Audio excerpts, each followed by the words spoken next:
Okay, all right, all right, all right.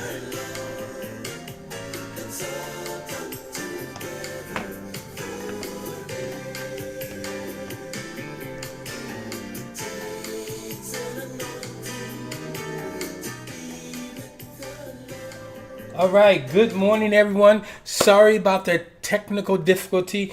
At the last moment, it was brought to my attention that the link had expired, so I had to scramble around and get things done. So those who are in the room, I welcome you. Those who are on the YouTube live, I welcome you.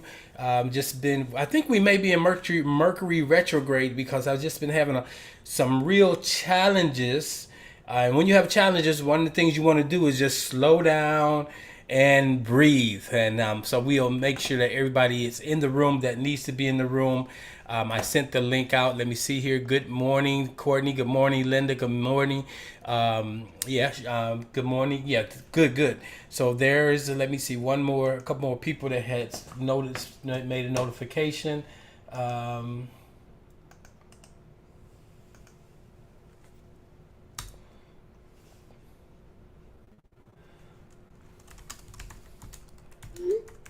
all right, good. All right, good. So breathe.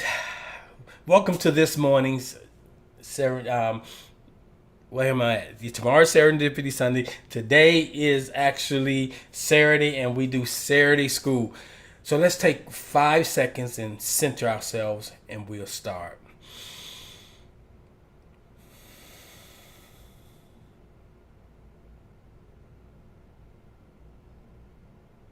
Well, good morning. Welcome, everyone, to Saturday School. I am Asar, also known as Greg Stanton, who facilitates this time together. We've been inside of a conversation for the last 12 weeks, and I set it to drop off at 12 weeks and not realizing that we've hit the 12-week mark. But I did make a decision to use every Saturday for the remainder of 2022 to talk about prosperity and how it pertains to you, to talk about wealth, to talk about riches, to talk about finances, to talk about money, to talk about cash, to talk about currency, to talk about all those things that pertains to you being able to create and live the life that you desire. Well, if you got the email this morning, you should have saw that the initial email that went out talked about today we're going to deal with trust the process. And the class started at 10 a.m. And I'm glad those of you who wanted to be here have persevered. Now, if you're on the YouTube channel, welcome to YouTube, the Oasis Spiritual Center YouTube channel. Make sure you hit that like button and then hit that bell so that way you will be notified when I go live. Now, getting those little housekeeping pieces out the way, the logistical pieces. If you want to support the ministry anyway, you can go to www.oasisspiritualcenter.com, go to the giving link, and you can do that. In addition to that, if you're on YouTube, there's a little button inside the banner there where you can donate there. So I wanted to get those things behind us and also give individuals an opportunity to come on and join us this morning. All right, let's jump into this morning's teaching. It is right at 10:24. We're 24 minutes behind, but I am committed to what I do, and I'm glad that you guys chose to stick around and wait for this thing to happen. So I'm talking about prosperity as usual, and I don't limit prosperity to money. It's prosperity is all those things that represent having a the ability to live the life that you desire to live, the ability to move beyond the contrast that you are experiencing. And if you look at the picture that I had in the image, and if you are on the YouTube channel, it's the thumbprint, the thumbnails that we're using.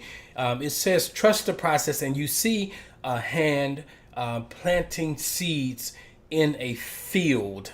And I think that when we look at the whole analogy or the metaphor of sowing and reaping, if you understand that, then you will understand how to get into the flow of an abundant universe.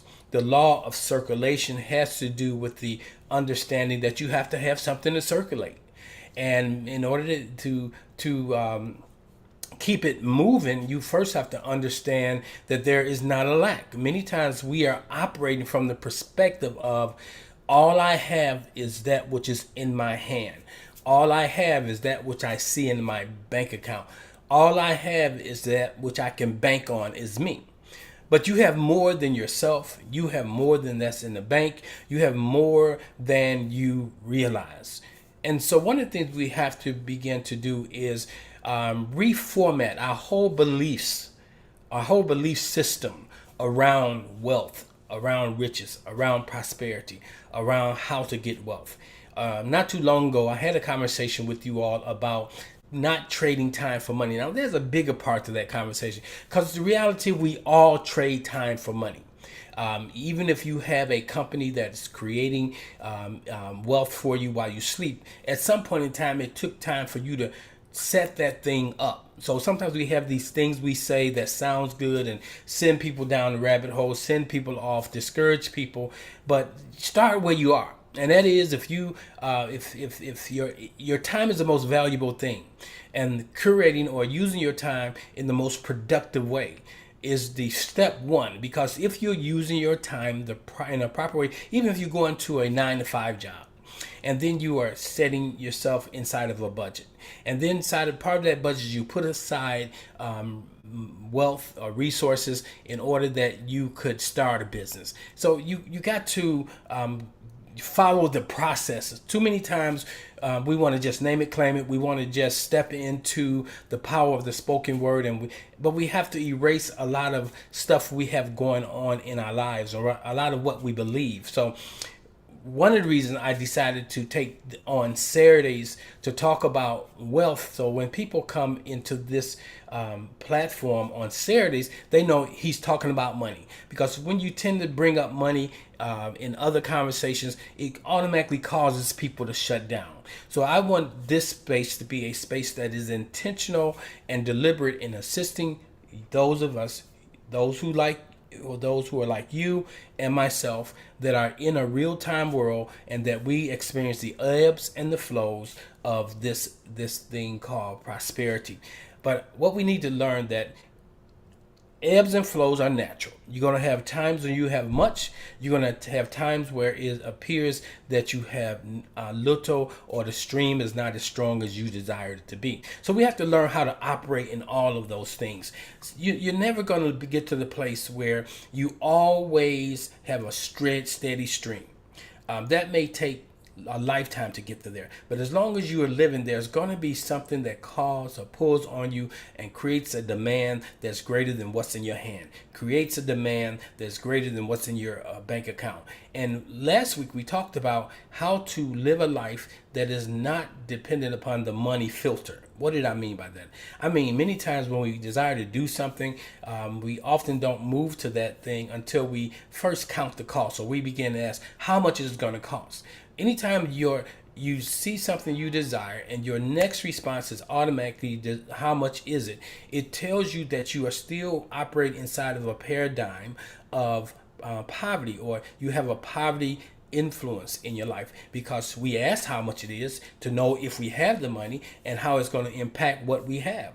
But when you live inside of a paradigm of prosperity, you know that there is more than enough. And you just have to have yourself positioned where you can tune in, tap into whatever you need when you need it. Now, so I want to talk about process this morning of prosperity.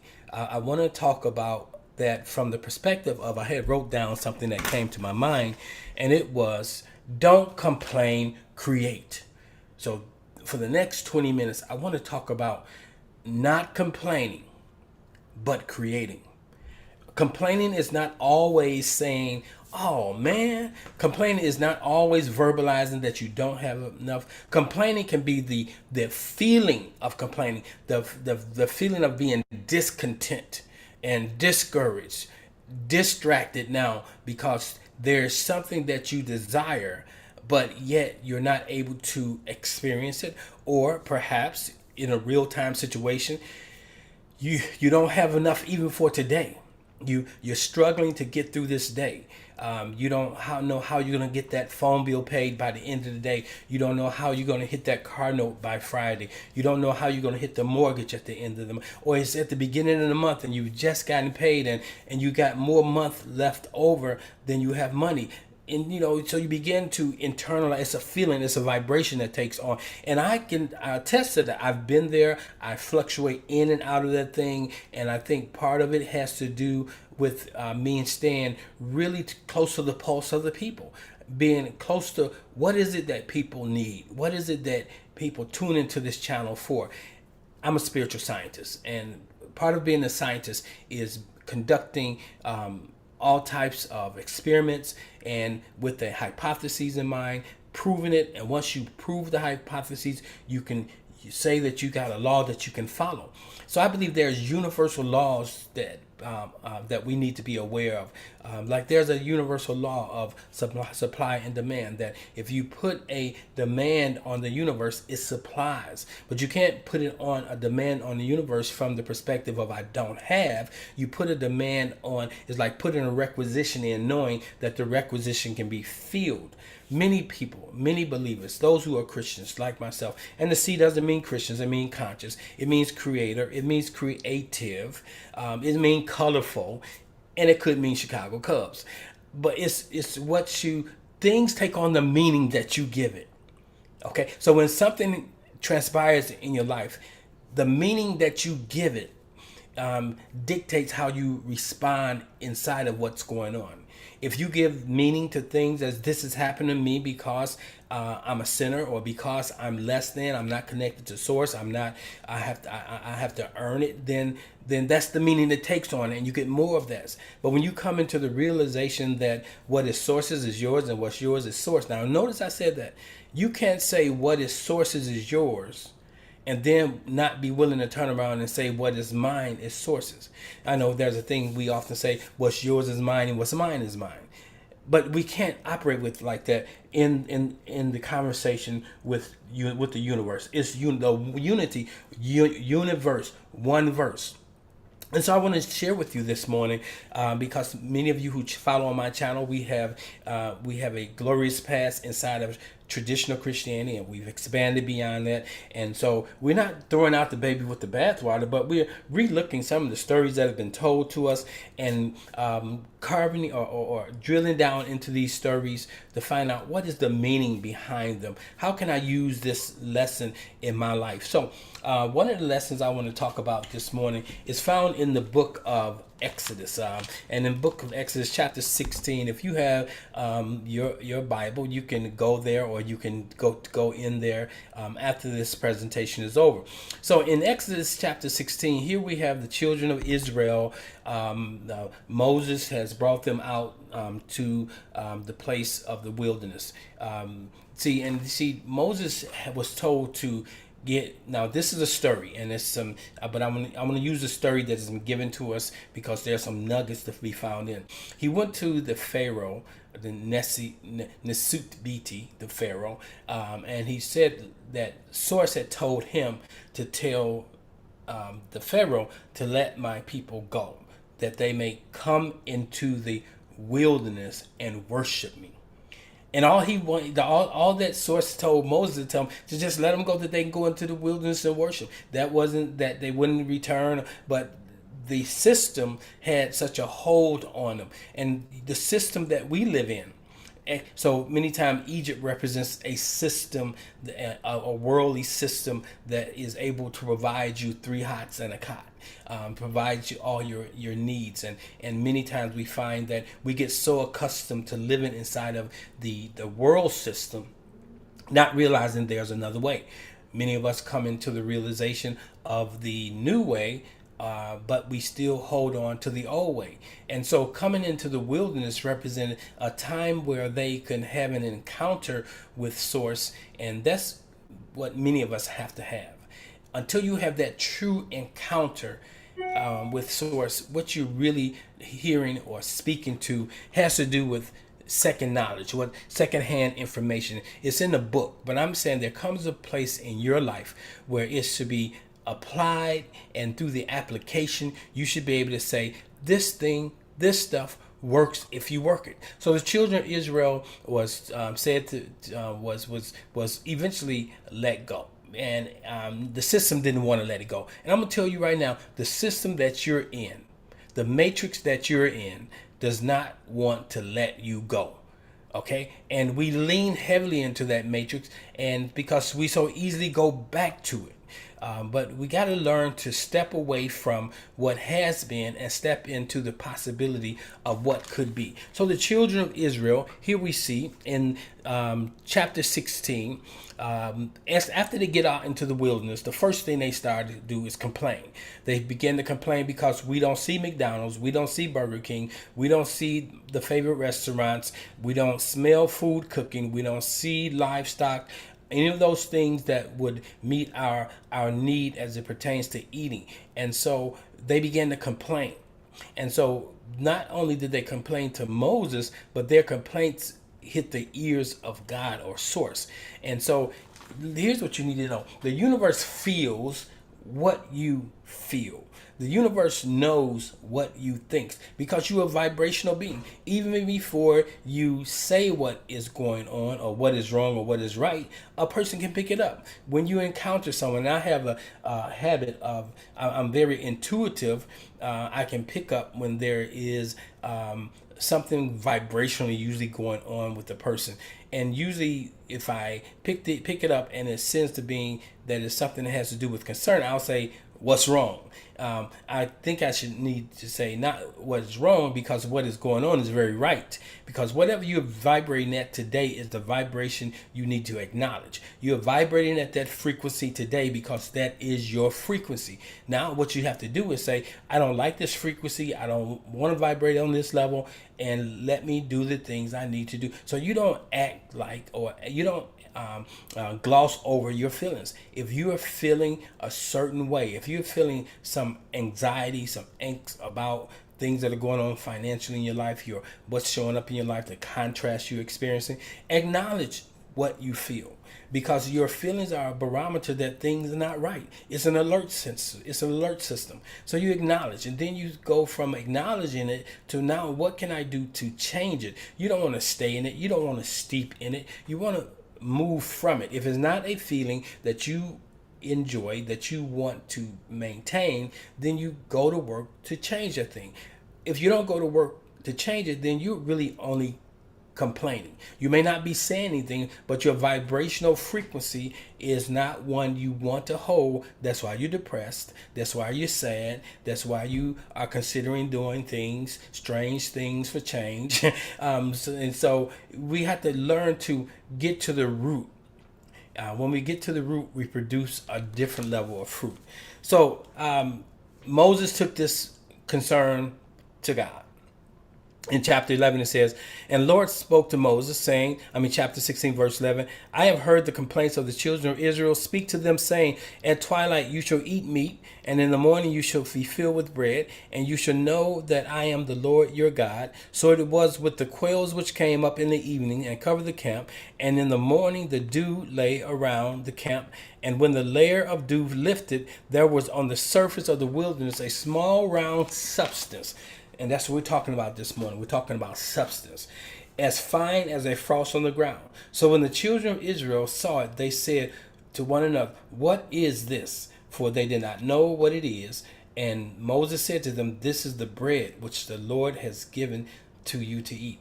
This is a thing which the Lord has commanded. Let every man gather it according to each one's need. One omer. So when we talk about abundance for each of us is different for each of us. Okay, it's not a democratic thing. Just because I have 100, you have to have 100. Maybe you only need 5, or maybe perhaps you need 200. So according to your need. So you got to stop measuring yourself against other people. He says, let every person gather is according to each one's need. One omer for each person, according to the number of persons, let every man take for those who are in his tent. Then the children of Israel did so and gathered some more some less. So when they measured it by omers, he who had gathered much had nothing left over, and he who gathered little had no lack. Every man had gathered according to its need. First, you got to find your need. Remember, a month or two ago, I asked you to identify what your godly point of satisfaction is. And what was that? Your need. And how did you do that? You looked at your actual budget and you put it on paper. When you listed all that you have going out every month on a consistent basis, so that number shouldn't fluctuate much. If it takes $4,300 to live on a monthly basis, then that's your need. That's what I wanted you to identify, what your needs. Some people had needs that were greater. Now, some people took the opportunity to state a need that they had never been inside of. Okay, if you are living at $3,000, $4,000 a month, and now you're going to write your needs down and they come up to $10,000 a month, that's a vast difference. You got to start where you are. Don't look at what other people have. For some, it's just, I need to have my basic needs met. Start there. Start exercising through source the principles that you meet your basic needs. Now, I want you to know the word says that God is El Shaddai. The one aspect of God, according to the Israelite, was the many-breasted one. God, Jehovah Jireh, God is your provider. So you got to have your beliefs aligned properly that God is your provider, that God is a God of more than enough. That's what El Shaddai, the many-breasted one, represents. The God source that has more than enough. It has enough to supply your every need and my every need. So when we look here, he told them something very distinct. And Moses said, let no one leave any until tomorrow. And here's the thing. If you don't trust the process, you're going to put something away. And that's my point this morning. He told them, today takes care of itself. And trust that tomorrow will take care of itself. Some of us are working for tomorrow when we should not be inside of tomorrow. We should just be working for today, because all that matters is today. Now, that isn't saying that you shouldn't be irresponsible, but the point I'm making here is we don't trust God. We don't trust source. We believe that the only way that we can amass wealth is through work. And so if I'm not working, even though I'm working the principles, my belief system says I need to be working. So that belief has a way of cropping up, even though you're creating things and you're having a season that things are going well without working. I mean, working a traditional job, you're working the principles, but something crops up. All of a sudden you begin to feel like, I don't have enough. And then you begin to say, I need to get a job. Now, maybe some of you do need to get a job, but the answer is not, the solution is not in the job. What you need to do is begin to understand that your worth and your wealth is not tied to work. The word says, labor not to get wealth. So we have to learn how to create wealth without work. Not the laborious work, but we create wealth by working the principles. Now, when we look at Genesis, we see that Genesis 1 gives us a great example of how we should, like God, create the worlds in which we live, how we should frame our worlds. So when you look in Genesis 1, you see that source sees that the world was void and without form, and that it brought it into form by calling it into form. So are you rehearsing what you have? Are you saying things like, I barely have enough? Are you thinking things like, I don't have enough? Are you inside of the thought is, where am I going to get it from? What do I need to do? So you're trusting in you. You're not really aligned with source. And it's not a judgment thing. It's a growth thing. And so we have to understand that situations show up in our lives as opportunities to expand, as growth opportunities. So when you have a situation, which I call a contrast, that shows up, you got to ask yourself, how am I automatic? What's my automatic response? Is your automatic response to go to work to take on a second job? Is your automatic response is to try to borrow something? What is your automatic response? Sometimes our automatic response gets in the way of the process. Sometimes you just have to acknowledge, this is what I desire. Notice, and the word says, the Lord is thy shepherd. Okay, thou shalt not want. Okay, you should not desire something and not be able to create something, because source is your shepherd.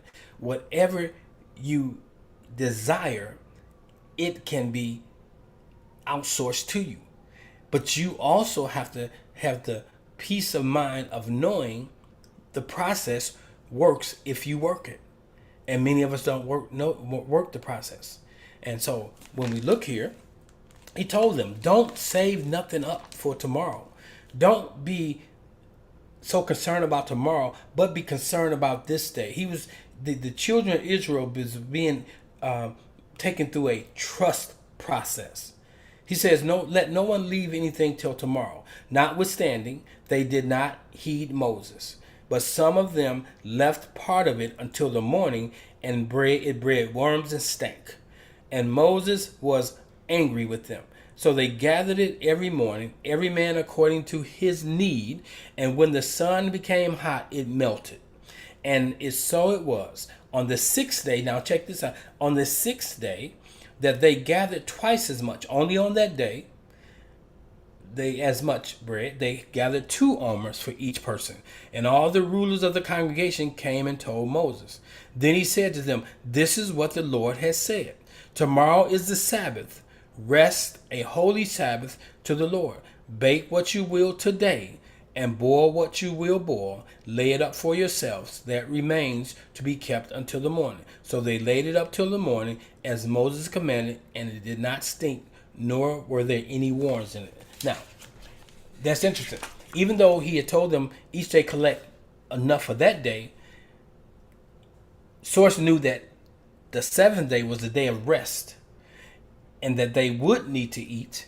So collect enough on the 6th day that to the next day they could rest. What I'm saying to you all this morning, you have to walk in the Spirit. You have to live inside the Spirit. You can't live according to the dictates of what man says, the measurable ways that man goes about it.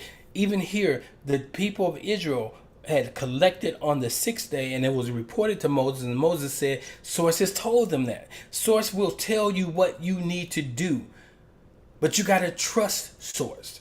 And you're not trusting source if you don't operate by source's principles. Example, in the picture, you saw the individual sowing seeds. Those seeds represents your belief, and your beliefs are sown and they will grow. And what is showing up in your life is the result of the seeds or the beliefs you hold. The word says sow and you shall reap. Okay, so but now we have to be intentional in what we sow and where we sow. Let's look at the where we sow. I know many individuals, particularly in Christendom, lived a life where they gave tithes and they gave offerings and to their local church.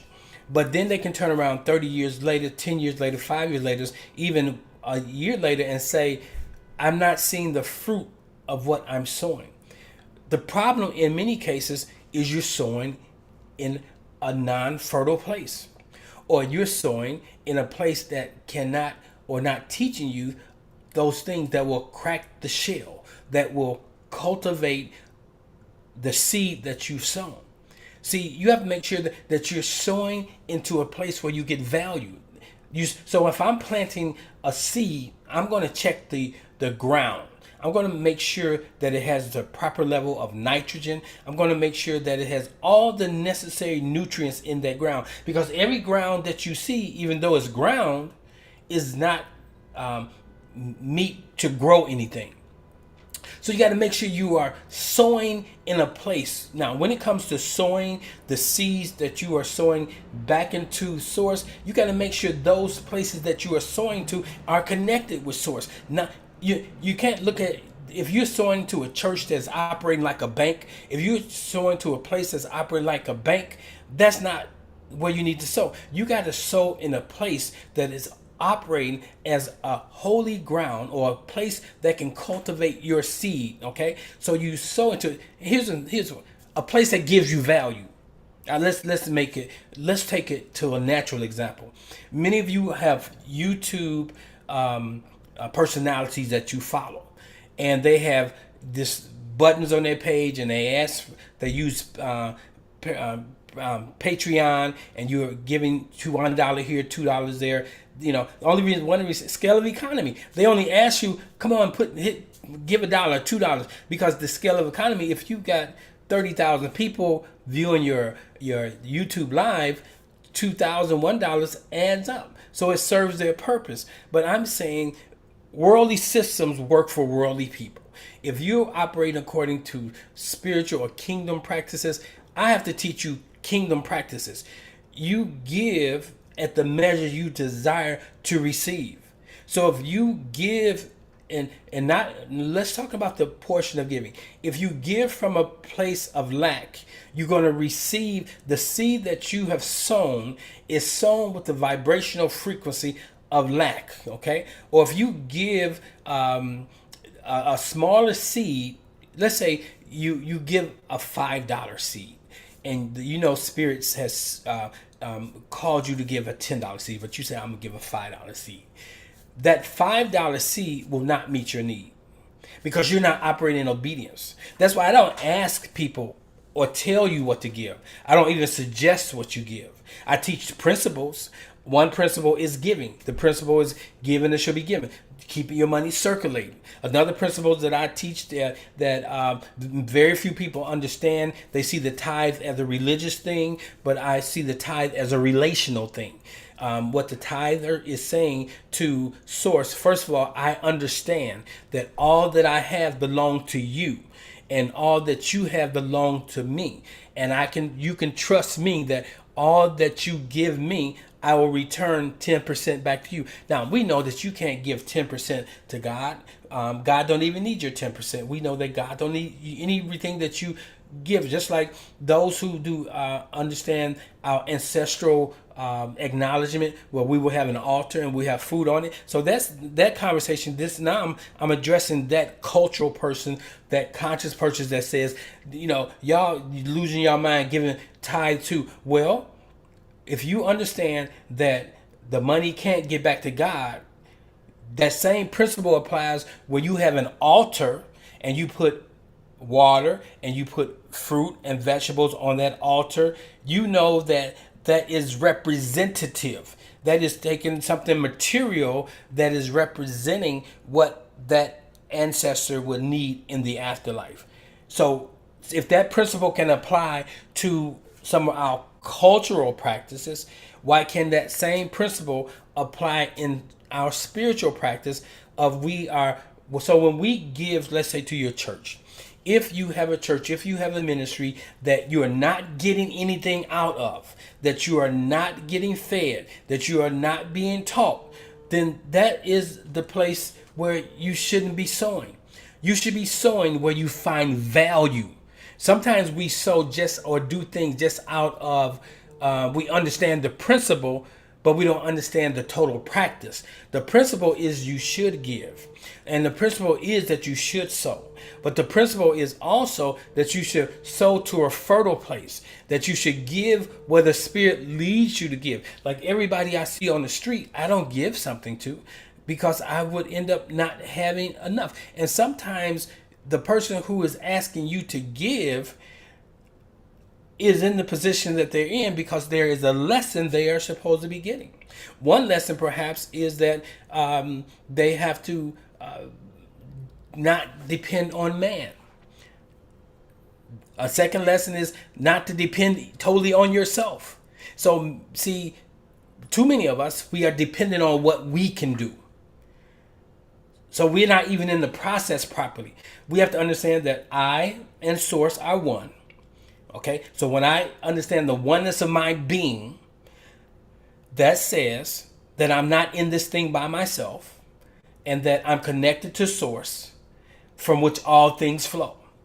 And if I'm connected to source, which all things flow, and I'm in a harmonious relationship, I'm keeping things circulating because I know what I need will show up when I have a demand for it, not having to hold on to things. Source will tell you when to put aside. And it's not necessarily you put aside for a rainy day. You put aside because it's frugal. I mean, not frugal. You put aside because it makes good spiritual sense to put some aside for not only for yourself but for others when there is immediate demand. So we got to balance this thing out. Sometimes people become so spiritual with this conversation that they're no worldly good. I believe we got to learn how to. There's a time to plant, and the time to sow, and a time to. There's a time in your life where you should go to work. The next thing, the next practical thing. There was a time where I had to return to work. It was practical to go to work. Before you become an entrepreneur, that may not be the best practical thing for you. I know you want to work for yourself. Why do you want to work for yourself? I don't want nobody to tell me to do what to do. Well, I tell you what, when you go to work for yourself, there is still someone telling you what to do. Your customers. If you open your doors when you want to open your doors, if you serve what you want to serve, guess what? You will not have customers for long. So there's no such thing as you want to be your own boss.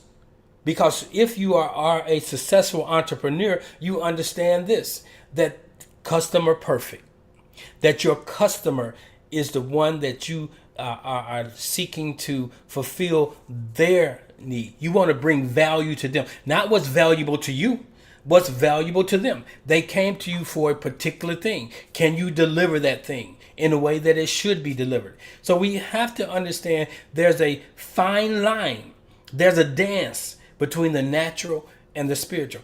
I'm not one that tells you to sit by and say hocus pocus, change my focus and all this will come to me. No, you got to change your focus, but what other things you need to be doing? There's some work you need to be doing on the mental realm. You call a thing that you desire into existence. You decree a thing, and it is. But then there are some things you must do to bring it from the spiritual realm, the invisible realm, to the natural realm. You got to hold that vibration. You got to stay in expectation. You cannot be vacillating back and forth. If you asking for it again, it's because you lost the vibrational frequency. And how many times should you ask? You should ask until you get to the place of you have the assurance that I have. When you get to the place where I'm no longer asking because I'm at a place of knowing, not hoping. I asked for something one time because I know source has heard, and I don't have to ask again. But between the time of asking for it and it coming into the natural realm, I do a certain thing. I affirm by thanking. I thank God. I thank source that all of my needs are met according to my riches in glory, in my Christ consciousness, in my awareness that source has already gone to work for me. It's not always for me to know when or how. Now, some of the things you need have a definite set date. All you have to be reassured that source knows that date also. So you hold the vibrational frequency. I don't know how it's going to come. And so you're not focused on the when because the when is already known. The when is the end of the month. I don't know how it's going to come. But between now and then, it shall come. You don't even have to bring the date into the conversation. Okay? When you start bringing the date into the conversation, now you're saying to Source, I need it by this day. Source knows you need it by this day. And so what you have to all do is know what you need and know that what you need to get it into this realm. And that is holding the vibrational frequency of the thing desired. Why do I say that? When we go to John chapter 1, John 1, let me take you there. I like to share this with you before we get ready to wrap up here this morning. In John chapter 1, it says, in the beginning was the Word, and the Word was with God, and the Word was God. So here's some beliefs you need to put in practice. Are you God? Okay, yes, I am God. Am I God on the macro level, or am I God on a macro level? I am God on a micro level, not God on a macro level. God on a macro level is everything, all things. Okay? I am God on a micro level. God is the ocean. I am a drop of the ocean. Being a drop of the ocean, I am made up of everything of the ocean. So I just put that in perspective. In the beginning was the Word, and the Word was with God. So who was the Word with? God. So what do you have to have with you? The Word. You have to have the atune. You have to have the atune. You have to have the Word, okay? And the Word was God. So what is the Word? God. That is, here's it's the creative force. Okay. In the beginning was the creative force. And the creative force was with itself. And the creative force was itself. Because the creative force is the word. The word now. Here's another way of reading it to help you make sense. In the beginning was the imagination. And the imagination was with God. And the imagination was God. Now, that's important. Because imagination comes forth from the act of imagining, and everything you desire starts with an imagining. Even if you see something in the natural, you take it in and imagine yourself with that thing. That's what creates the desire or the wants. Okay, so I want you to get that. Your imagination is key to cultivating the kind of wealth or creating the wealth you want to live inside of. It goes on. It says, it was in the beginning. What was in the beginning? The imagination, the word, source. Okay. In the beginning, or it was in the beginning with. So everything that you desire to create was in the beginning. So there's nothing new under the sun. Because everything to be created, that will be created, is already created. And every creative thing starts with a spirit being imagining. So when you imagine something, you don't imagine from nothing. Wait, let me free. You imagine from nothing or nothing to something. A word for God or source or divine intelligence or the force of life initially was none. N-U-N. None. Nothing. Zero. None.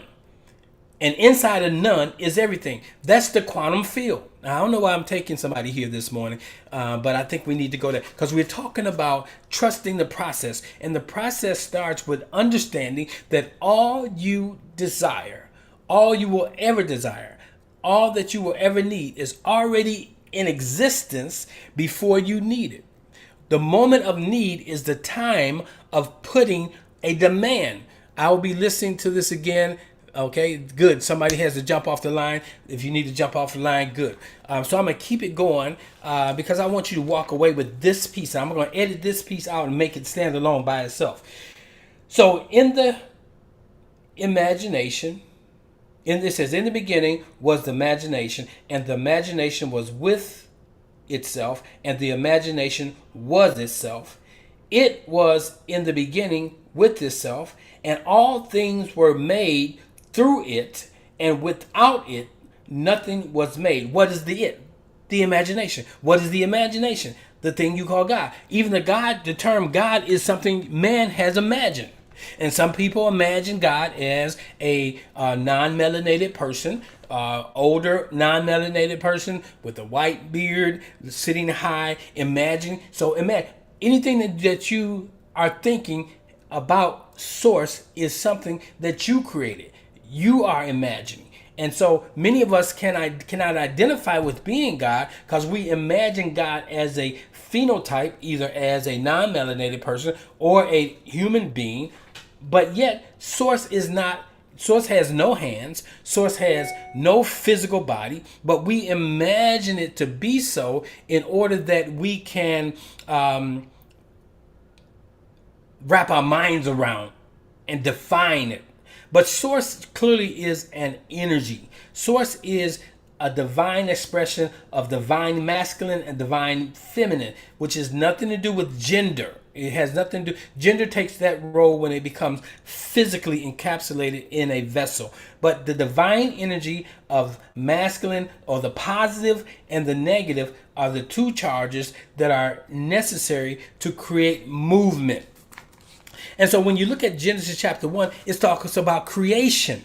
So if you want to create, you are a creator. Stop complaining and start creating. You ask yourself, what am I imagining? A lot of people are only imagining what they're experiencing. They're not even using their imagination. They're inside of this reality, or the realm that we call reality, of the sensory realm. What I can touch, what I can taste, what I can smell, what I can hear, the experiential realm of the senses.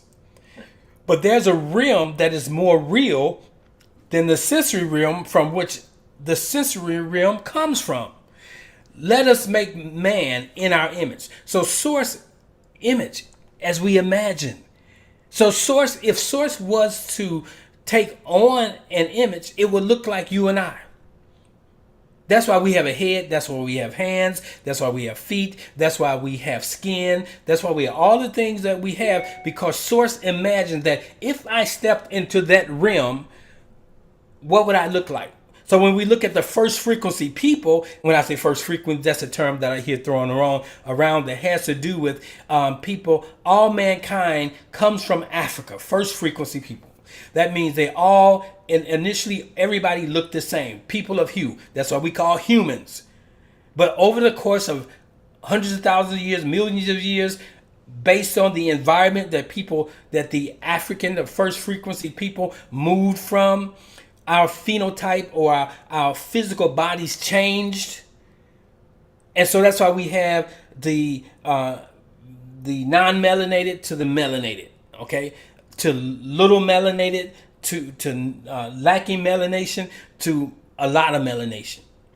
And so when we look at the first frequency, or the original design, that's what God looks like. And so we must begin to understand, not only am I God, or source, or nectar, okay, but I look like it. And so when we want to be these powerful creative beings, we got to reformat our belief systems. The struggle that many of you are having, the struggle that many of you will have, has to do with stepping out of the container of being human. You ever said, I'm only human? So we step inside of this container of being human. And whenever you step inside of the container of being human, without connecting it to your divine spiritual essence, you're limited. The word says, I can do all things with God. That is, with the understanding that I am God. But if I'm doing things merely inside of the construct that I'm a human being trying to have a spiritual experience, you won't do much. But if you understand you are a divine spiritual being having a human experience, and you can have your human experience inside of the power of your divinity, not inside of your humanity. And too many of us walk according to humanity, and that's why we are not able to master this thing called humanity, because it takes you must take on the mentality of divineness in order to overcome, in order to get through the contrast that life offers you. So this morning, I just want to say, somebody's continuing to complain. I'm saying to you, don't complain. Okay, create. Begin to imagine. Stop rehearsing the same old thing. Stop telling the same. Oh, it was 40 years ago you was abused. But if you rehearse it today, and now I'm not discounting the abuse. I'm definitely not discount the abuse. I'm in that conversation of helping people get through that. But if you continue to rehearse what has been, it hasn't been, it is now. That's we as a people of African descent. We got to be very careful that we don't allow that 400 years. I would like to say that 1500 years. Why am I saying 1500 years? The 1,000 years that we were enslaved by the Arabs, okay, and that 500 years, or let's say 400 years, that we were enslaved by the Europeans. We can't stay stuck in that time frame. And then when we move beyond that time frame and go back in time, and we find that we were once a royal people, we were once a people that did great things, we can't be stuck there either. Time moves on. You have to move with time. Source, there's no past, there's no future, there's only now. So we have to learn how to take advantage of the now. Now, that is to say that I don't allow that is to say that my history is a mystery. No, my history I will adopt. Hook, line, and sinker. Good, bad, the other. I know my history. And like you, your history too is not all good, or it's not all grand. We have history that is based on individuals that had life lessons that they came here to learn, and so they didn't always express as their highest and greatest good. But you got to know that in this incarnation, in this lifetime, that you have a sole purpose, and that whom God has called, whom Source has called into this realm, he also has equipped you. So whatever it is that you have a burning desire to do, be, or have, that comes from Source. And Source has equipped you. You now have to learn how to tap into the mind of Source, of God. That is, you no longer operate according to the constructs of human being, which is brain oriented, which is intellectually oriented. To you now, you tap into the divineness of who you are, that is based in intuition, that is based in the energy of the creation. You are a spark of creation. You have the essentials to create the life you desire. And it starts with your mind. It starts with what you're imagining. If you say, have you ever said something like, I can't imagine that? Then you won't have that. You won't experience that. What you're experiencing in your life right now is a direct result of what you have imagined, or the direct result of what you've experienced and you continue to hold on to it, or the direct result of what people have superimposed onto you as your experience, like television, broadcasting. Okay, all these things are subjecting you to what the matrix wants you to see. That's why sometimes you got to cut the TV off, you got to cut the phones off, you got to disconnect from all these things and go into the silence. You got to disconnect and go back to Source. You got to disconnect and dissolve. I must decrease. Know that we know the scriptures, Christians, we know that it says, I must decrease so that Christ can increase.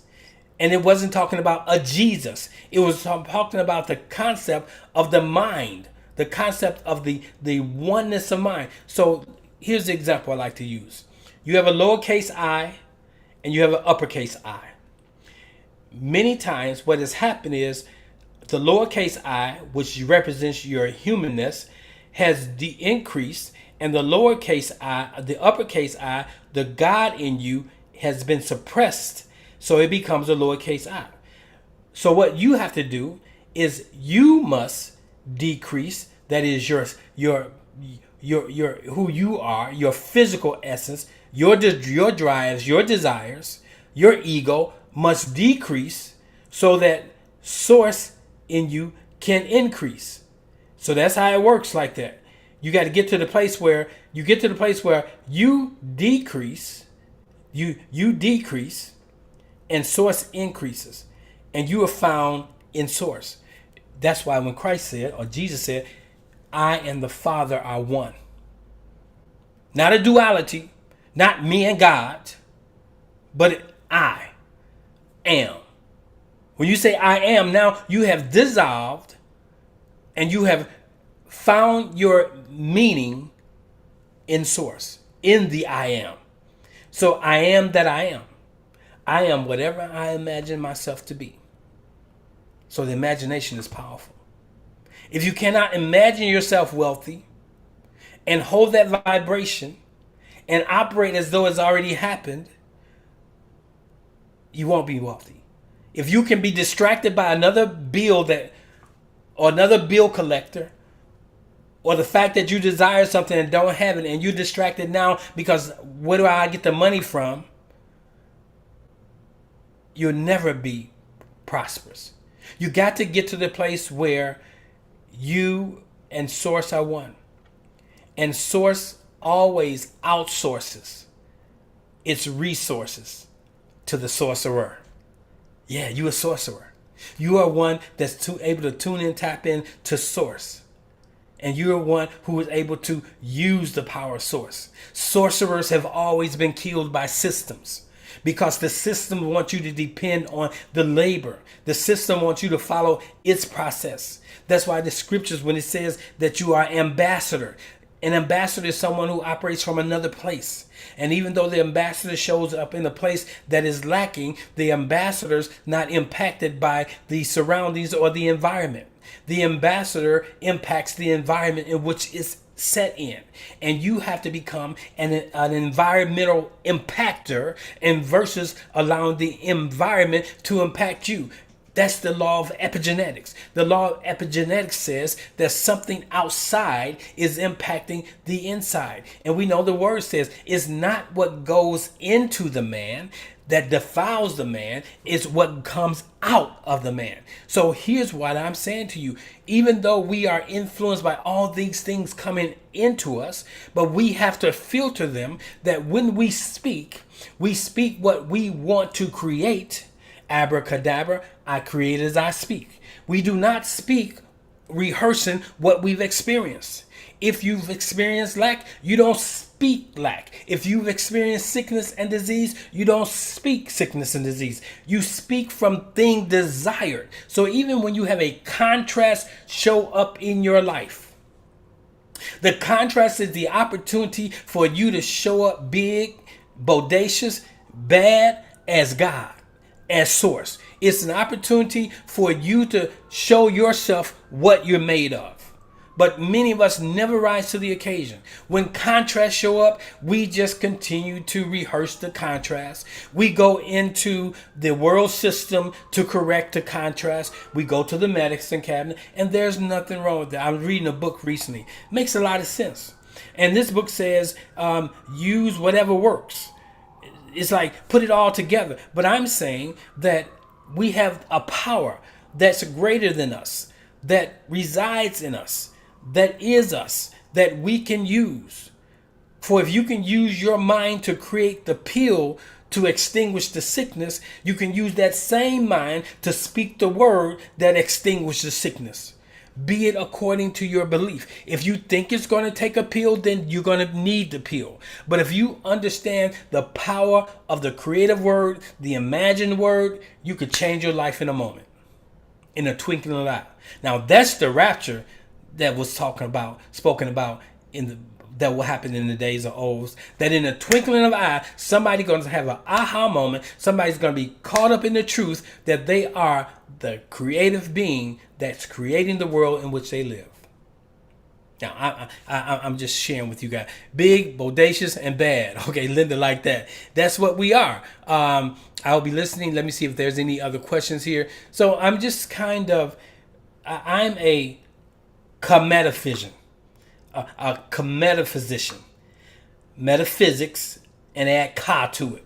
Ka is the Nile Valley, or the Kemetic word for spirit. I'm a spirit being. You a Ka, I'm a Ka, everybody a Ka. You a Ka, I'm a Ka. So I'm going to say I'm a Ka. Ka is the word for spirit, for divine source energy.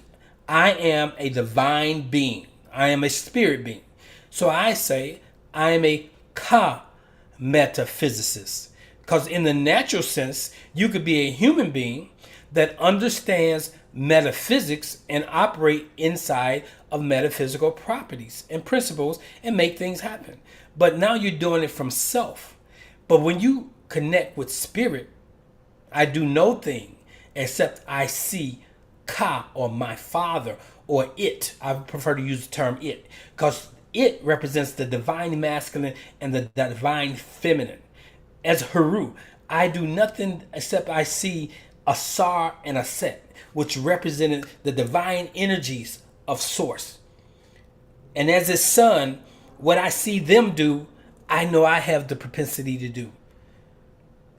If you grew up in a family where you saw adults who could do nothing, you probably going to end up living a life of doing nothing, or you will have a hard time doing something. But if you grew up in an environment where you saw individuals do something, you have the propensity to do something.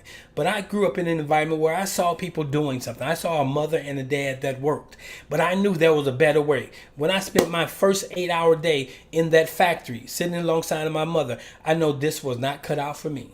I ran straight back to college. Then it was not college, but it's the creative mind that we have to learn to work inside of. Your mind and your brain is not the same thing. Your brain will hold you hostage to what has happened.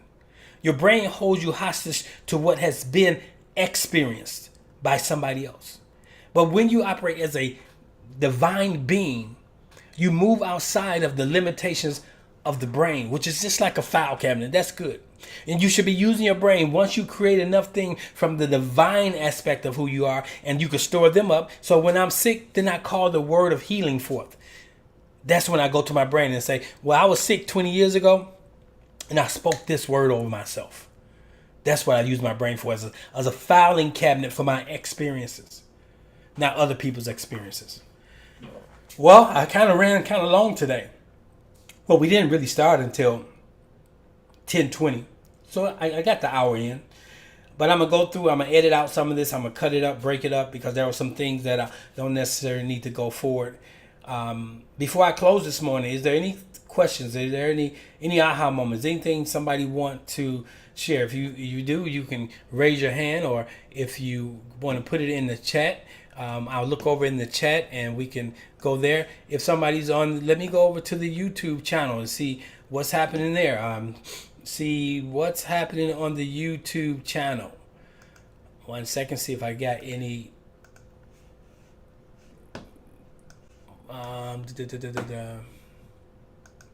Okay, I'm on the YouTube channel. I'm there.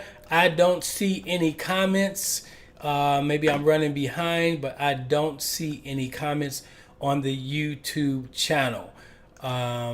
If there's any comments there, go ahead and type them in. I got the YouTube channel open where I can see them. On the no hands up inside of the, oh, there are a couple hands up. Okay, let's see here. Okay, I'm gonna start with Linda, and then I'll be coming to you, Courtney. All right, Linda, I don't know how long your hand's been up. I apologize, I just saw it. Question or comment? Okay, greetings, Pastor Asar. I really appreciate this message, and I thank you for dedicating these Saturdays for the purpose of elaborating and enlightening us on prosperity. My question is, I don't know if you've elaborated on this before, is what are some of the things that we can do to start creating? Awesome. Envisioning, activating the law. What are some other things we can do? Okay. The Word of God says, and since I operate from the frame of Word of God because I grew up in a Christian path, and that's the pathway I'm on. So I'm starting with that. So as a believer, it says, "Be ye transformed by the renewing of our minds." Okay, to renew your mind. That is to bring your mind back online. Most of us are not operating with our minds. We're operating with our brains. Does that make sense? It sure does. We're operating from intellect. We're operating from what we read in the book. We're operating from what we were taught in school, what was poured into us, see, things are poured into. Education means to call out. But in our educational systems that we all have matriculated through, things were poured into us. We passed the test by answering the questions based on what was poured into us. So now we got to disconnect from being carnal minded people. What is a carnal mind? Is a person whose mind is subject to the brain. We got to move from being led by reasoning. There's a place for reasoning, But if you're walking in the spirit, you don't even have to use reasoning, because the spirit will tell you when to go and when to move, and you don't have to. There's no rationale there. So the first thing we do is renew our minds. That is, we take on the mind of Christ. That's what Christ said. The Word of God says He did not consider it robbery to consider Himself equal with God. So we got to get to the place where we can see ourselves not only equal. Does not mean same, but we're from the same stuff. I am God with measure. Source, or God is God without measure. God is infinite. As long as I'm in this container, I'm finite. I'm finite. I have limits. But once I die, once my physical body returns to the ground, it releases the part of me that is part of God, and I go back to source, and I become the macro. So first thing, we renew our minds. Mm-hmm. Second thing, we work on aligning with. Now, Linda, I had a Mm-hmm. conversation with somebody yesterday. He told me the biggest challenge he has is he just don't feel worthy. So Right. Right. I got that. we got to step out of sin consciousness.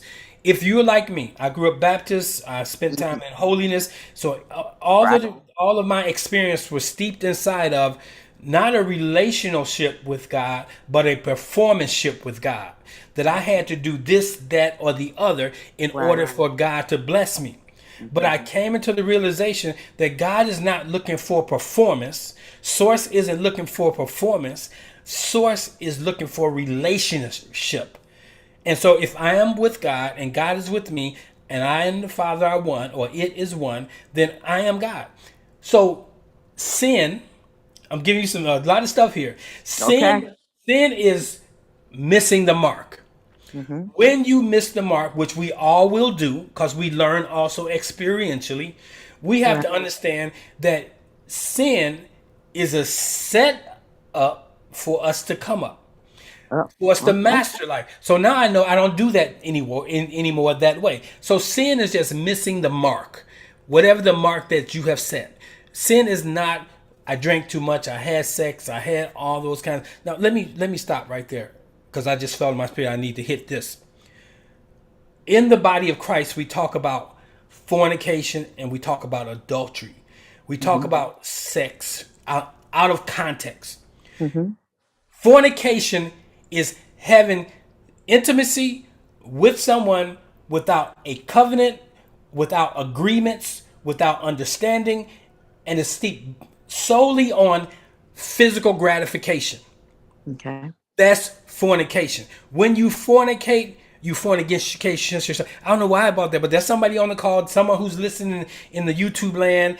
You're having a problem with your body, and it's because you're stuck in fornication. That is, there's nothing wrong with intimacy. There's nothing wrong with being sexual, Mm-hmm. but be intimate and sexual with people you aligned with you are in covenant with, when they're in agreements. Learn what sex is all about, the energy of sex, how it's supposed to be used. That's another way to create. That's a whole nother question.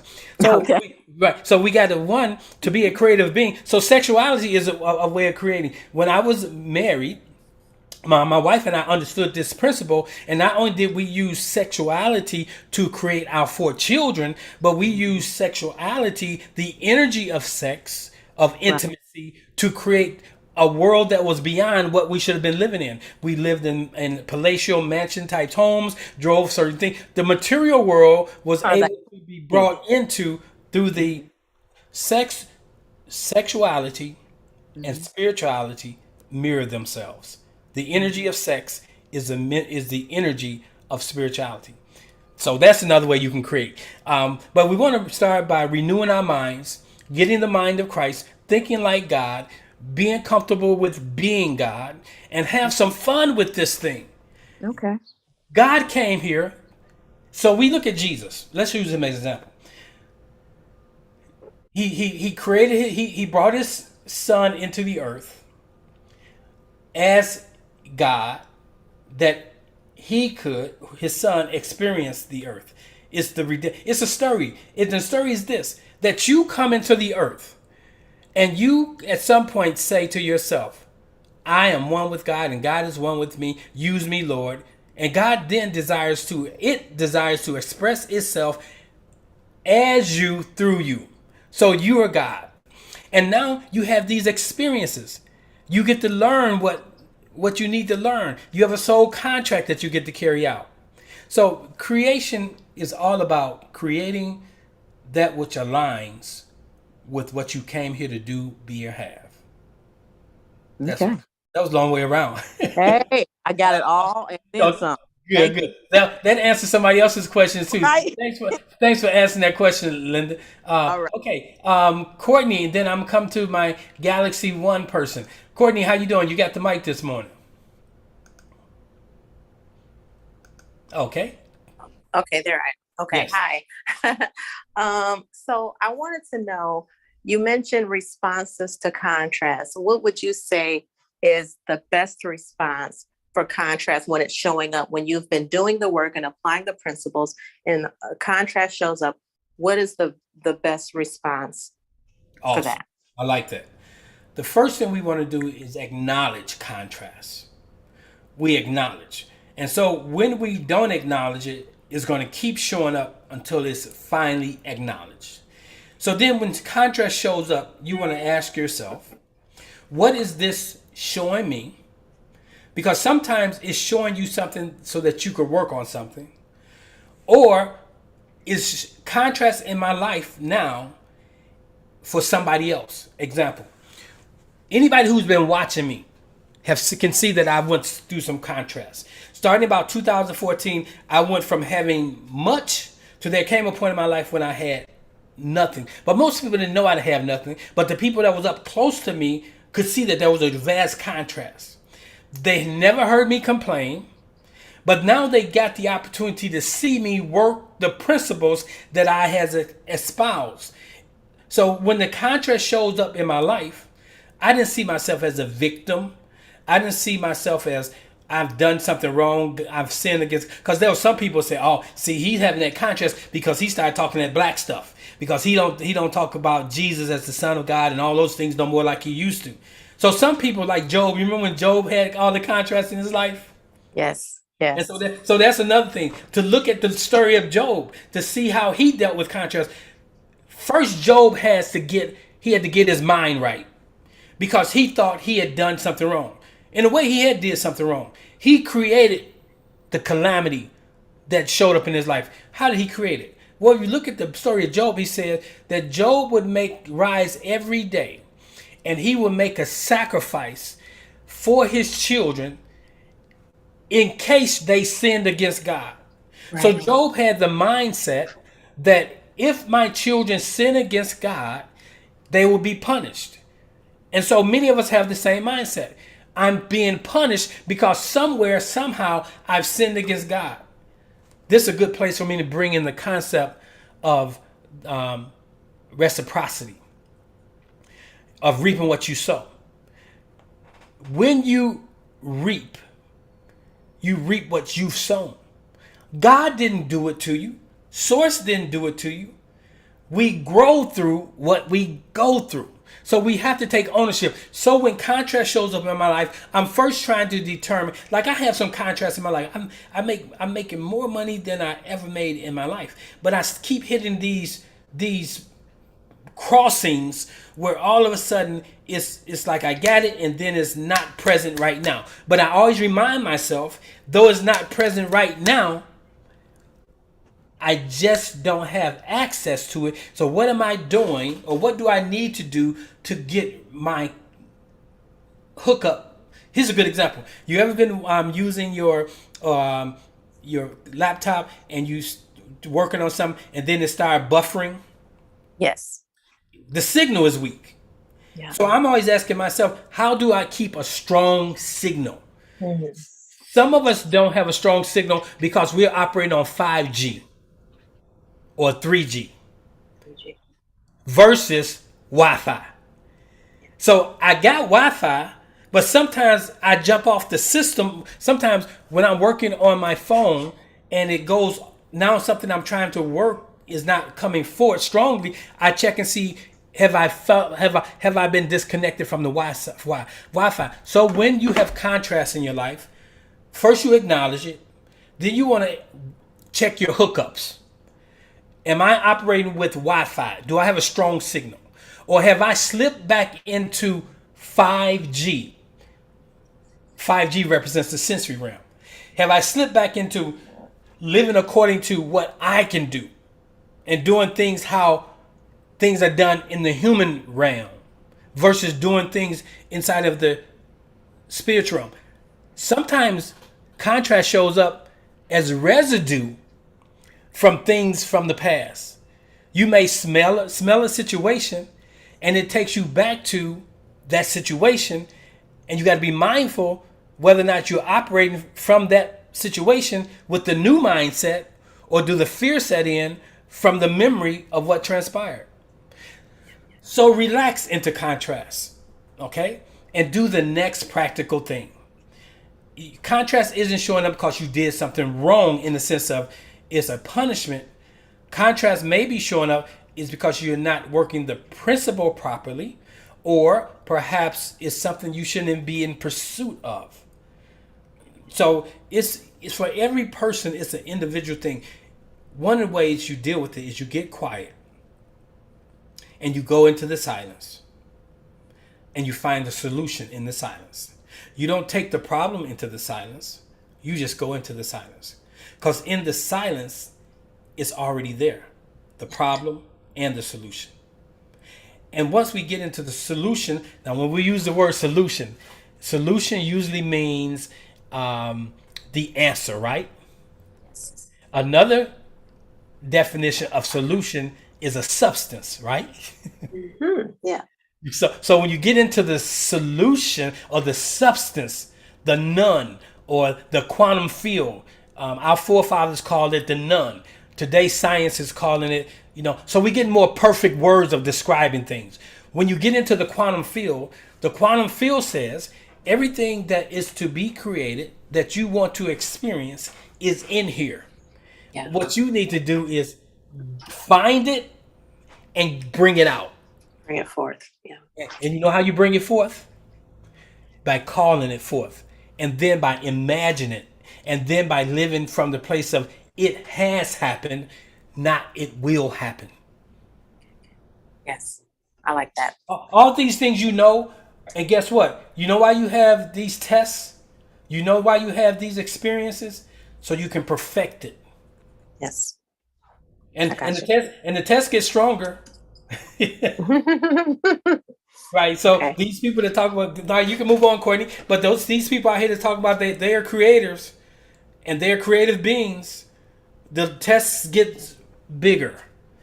And as you get better, you can respond appropriately accordingly to the bigger test. Awesome. Hey, Galaxy, good. Galaxy A01, you got the mic. Good morning, Asar. How are you this morning? Mr. Dorothy, how you doing?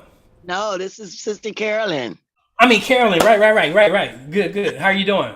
Oh, I'm doing great this morning. And you? I'm excellent. Good. I just want to say good morning to everybody on the call. And you were right. You have answered the question. So basically, I am on here now saying thank you. So what was your question? My question was, last week I was trying to get on and had all that disruption. And I was asking the question about worthiness, How do we get past feeling that we're not worthy? But in the message this morning, the solution came, just accept it. Don't try to analyze it. Don't try to figure it out. Just accept it. And for me, part of accepting the fact that I am worthy was a challenge. Because I'm looking at myself in comparison with the historical Jesus. And so, this morning is like with all the disruptions last week. This morning I couldn't get on, but I was determined because I felt compelled to be on this morning. And I came in right at the point where I felt like I should have come in. And now to hear you say you didn't start till 20 minutes after, I'm like, thank you, Lord, because I didn't give up in that. I texted my cousin, it's like, okay, something is going on here. And she sent me another link, right? So I'm looking at this as all things working in my favor. Yes. And to be able to accept that in the small things, to project that onto the things that look large to me or out of my reach, to understand that they're all the same to him. They're all the same to source. And it's only in my imagination that something appears bigger or greater. And when it materializes, yes, it's great, but not in the spirit, you know? So thank you Right. for that this morning. So I'm Yes. gonna have a little conversation with you. One of the things, if we've been in Christianity for a long time, Mm-hmm. we've been taught that it was a performance relationship, that Right. we could lose our salvation, that we continually had to be working to keep our salvation, continue to be worthy. And we got to change that belief system. So beneath it all, in order to really operate, it's one thing to say I am God, Mm-hmm. but it's another thing to deal with what goes on between your ears when you realize that you are a human being. Also, it cancels out the God possibility. So we have to deal with that voice inside our ears that tells us that we are not God, our enemy, and Mm-hmm. get to align with the reality that greater is it that is in me than the Exactly. it that is my physical self that's in the world. And so that's a constant challenge for a lot of people, is to deprogram the program. It has nothing to do with performance. You are good enough because you're God enough. You're Mm-hmm. God enough because you're good enough. And Mm-hmm. just go through life. When you really have a true relationship with Source, Source will tell when you're doing things that are in violation. You will feel it. And so when you feel that I'm in violation, you got to ask myself, am I in violation because Source is saying this? Or am I in violation because I'm going against what was handed down to me? Mm-hmm. So we got to break free. So Exactly. it's a process. We're in whole new place in time. It's a process. Awesome. Good. It looks like I've worked through all the questions. Thank you for this wonderful teaching. I just want to be here to express to you. I see so many people who are held hostage. They're held hostage to the church. They're held hostage to erroneous teachings, erroneous belief systems, and then they leave it. And then they're in the land of the wilderness of wonder, and they know that there's more than wandering around. So I want to be that light in the desert. I want to be that oasis in the desert of change, the desert of movement, that people can stop by and get that which is a refreshing, that which revitalizes them and prepares them to move beyond where I'm at, to be move beyond where the ministry is. And so I always make space for people to pick up and keep it moving. But that's what Oasis Spiritual Center is all about. Awesome. If you've been with us any length of time, I want to say I'm Asar, the spiritual facilitator. If this ministry or this message, this dialogue, this conversation has been a blessing to you and you're a believer, you want to sow a seed, you can, if you're on the YouTube channel, there's the hit the description there and it'll give you some links, or you can go up to the channel and it'll get you there, or you can go to oasisspiritualcenter.com, oasisspiritualcenter.com. Go over to the giving tab. I don't do this for gain. I do this because this is what I'm called to do. But the word does says the laborer is worthy of its hire. So if you found some value, drop something that's valuable.